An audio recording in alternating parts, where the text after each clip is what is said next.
Assalamualaikum warahmatullahi wabarakatuh. Berjumpa kembali dengan Mimin yang akan membahas sinopsis alur cerita Terpaksa Menikahi Tuan Muda Antv untuk episode sore ini 22 Januari 2021.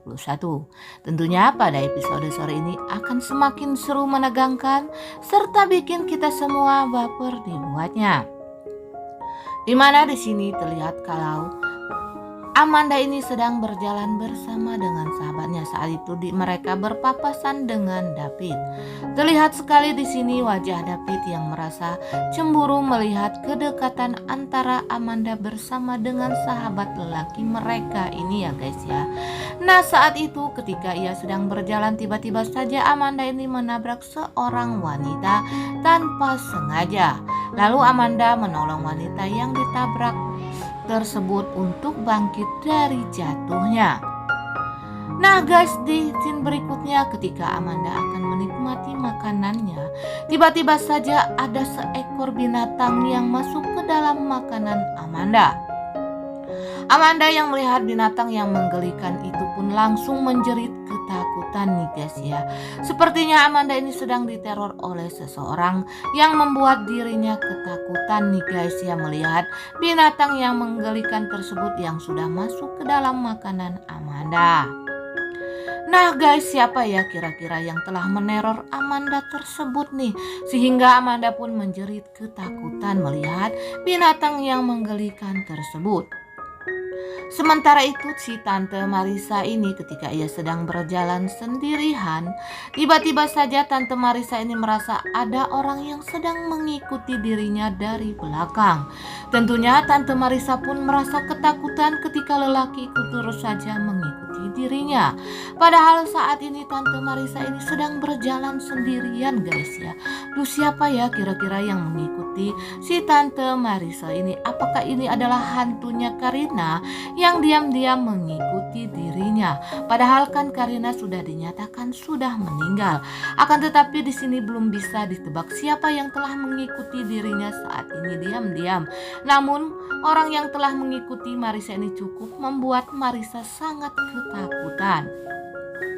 Dan di scene yang berbeda, rupanya Reno ini sepertinya semakin akrab saja nih kepada wanita yang telah tidur bersamanya. Terlihat sekali di sini Reno yang ingin bertemu dengan wanita tersebut yang alasan ingin mengadakan meeting lagi dengan wanita itu. Nah guys, semoga saja si Reno ini tidak benar-benar jatuh cinta kepada wanita ini ya guys ya. Karena anak ini sedang mengandung anaknya. Memang ini menurut Mimin adalah kesalahan Ana juga ya guys. Meski ini adalah bawaannya orang Ana, tetapi Ana ini terlalu mendikte si Reno, sehingga Reno yang memang lelaki mata keranjang ini, ia sepertinya sudah mulai jatuh-jatuh sedikit nih guys kepada wanita tersebut. Semoga saja ini tidak terjadi ya guys, meski mereka pada episode sore ini sudah semakin akrab saja di mana mereka mengadakan pertemuan meeting tersebut. Sementara itu si Anita ular kadut yang sudah kehabisan uang ini kembali lagi ke rumah keluarga Sudirja. Akan tetapi sikap sombong dan arogannya ini belum juga lepas, meski ia sudah tidak mempunyai uang lagi karena ia harus membayar hotel tempat ia menginap yang ternyata Kevin tidak membayar tagihan kamar tersebut. Dan Anita yang pulang ke rumah tentu saja dimarahi oleh keluarga.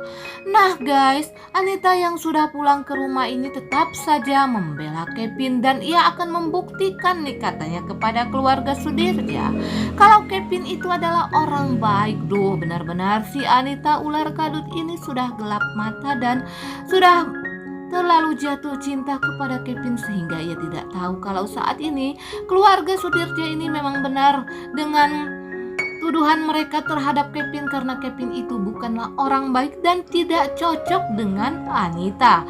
Akan tetapi di sini Anita masih saja ngotot ingin tetap bersama Kevin. Ia dengan lagaknya yang sombong itu kembali ke rumah keluarga Sudirja dan membawa tas koper besarnya masuk ke dalam kamarnya, meninggalkan keluarga Sudirja yang saat ini sedang memarahi dirinya.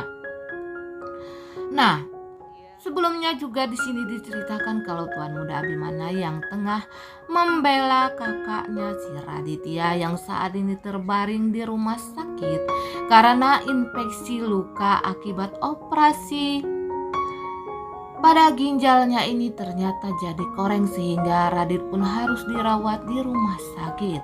Kinanti yang sedang mengobrol bersama dengan wanita yang telah menolong si Radit tersebut, terlihat kalau wanita itu tidak akan pernah meninggalkan Radit katanya karena ia sudah sangat menyayangi Radit dan dalam keadaan apapun ia akan tetap bersama dengan Radit.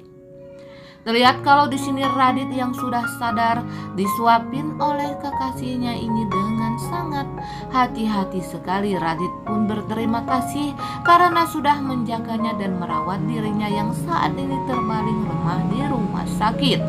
Namun polisi bersikeras akan membawa Radit ini kembali ke kantor polisi. Tentu saja Tuan Muda Abimana ini melakukan pembelaan agar Radit ini tidak dibawa ke kantor polisi untuk dipenjara kembali karena melihat kondisi Radit yang saat ini masih lemah sekali. Namun polisi itu mengotot ingin membawa Radit ini ke kantor polisi untuk dipenjarakan. Namun di sini Tuan Muda Abimana yang masih saja tetap membela Radit ini pun menyuruh agar pengacara ini untuk mengusahakan agar Radit ini segera dapat bebas karena mengingat Radit yang saat ini sedang terbaring lemah dan tidak berdaya. Dan pengacara itu pun berjanji kepada Tuan Muda Abimana dia akan berusaha untuk melakukan pembelaan kepada Radit semampunya. Namun di sini si Kinanti ini merasa kalau ia merasa Radit ini sangat berlebihan nih guys. Ia masih meragukan Radit ini benar-benar sudah baik atau berubah. Tentu saja di sini Kinanti tidak berlebihan ya guys dengan perasaannya di mana di dalam hatinya Kinanti berkata, kenapa aku merasa kalau Radit ini masih ada yang berlebihan, kata Kinanti di dalam hatinya. Nah guys, Mimin kira cukup sampai di sini. Apabila ada kekurangan dan kesalahan dari Mimin mohon maaf. Untuk kalian yang baru menemukan channel ini, jangan lupa tekan tombol subscribe dan nyalakan lonceng notifikasinya agar kalian tidak ketinggalan info terbaru dari Mimin tentang sinetron kesayangan kita yaitu Terpaksa Menikahi Tuan Muda ANTV. Dan Mimin mohon doa serta dukungan dari pemirsa sekalian supaya sinetron kita ini dapat naik lagi ratingnya dan sinetronnya dapat diperpanjang supaya kita dapat menikmati sinetron ini lebih lama lagi nih guys ya. Nah guys, akhirnya Mimin pun pamit undur diri. Wassalamualaikum warahmatullahi wabarakatuh.